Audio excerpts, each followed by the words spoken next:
Today we're looking at an item from the CWGC Archive collection. The CWGC Archive is really important for understanding the work and context of the organisation that we know today, which is responsible for commemorating the casualties of the First and Second World Wars. This is Bayeux War Cemetery, the largest cemetery of the Second World War in France, maintained by the Commonwealth War Graves Commission. Today I'm going to talk about an object from our archive which tells the story of Bayeux War Cemetery. On June 6, 1944, the Allies launched their invasion of northwest Europe with the invasion of Normandy. One of the first towns of importance to be liberated was Bayeux. As the Allies continued to push through Normandy into early July, No.48 Graves Registration Unit began to establish the tracings of the site that became Bayeux War Cemetery. Many burials were brought here by Graves concentration units from surrounding countryside, which involved isolated burials and cemeteries. The Graves Registration Units and the Graves concentration units were part of the military authorities, and they were responsible for recovering remains and setting up some of the cemeteries as we know them today. One of the units involved in this vital but challenging work was No.48 GCU, commanded by Major Pedder. The item I have here today is a photograph album, which was presented to Major Pedder and documents the meticulous and methodical work carried out by the unit. It's a very interesting historical record.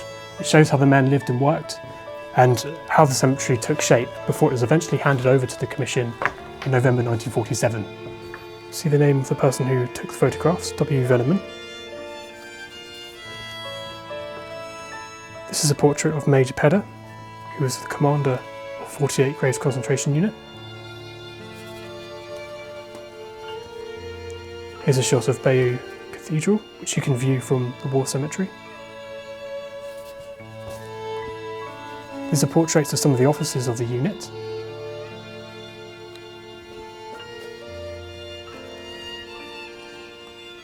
It's a panoramic view of the unit where it was based during the war.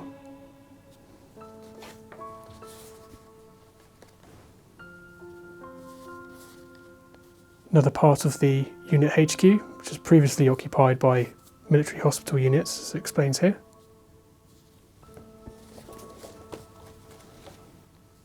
It's a nice group shot of the unit here from June 1948.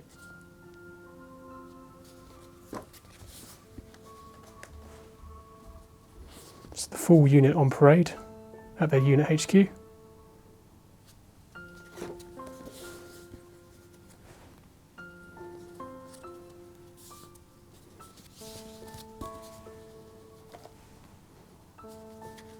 This is the ordinary ranks dining hall, and some of the men are actually having their meal there.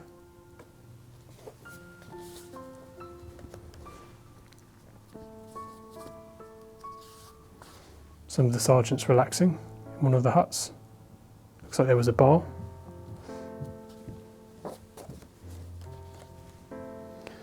Now this is interesting. This is the camp cinema whilst it's being constructed and when it's finished.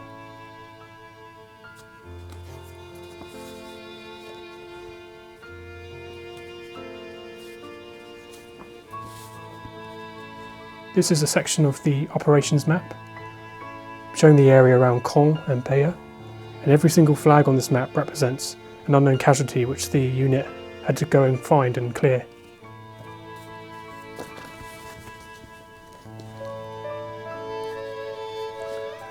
So we've got another shot of trucks being loaded up in the unit HQ. There's a caption here: early each Tuesday morning, French civilian workmen under control of British NCOs load the necessary stores for their concentration and exhumation work.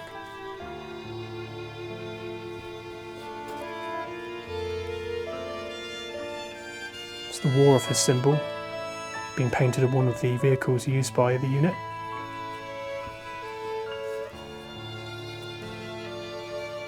You can see some of the personal items the unit were recovering in the course of their work, and these are really important for helping to identify some of the casualties that they recovered.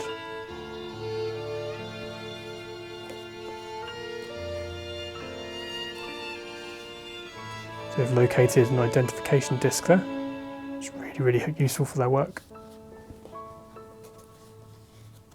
This photograph album provides a really fascinating insight into the work of No.48 GCU, and it's really important in telling the story of Bayeux War Cemetery.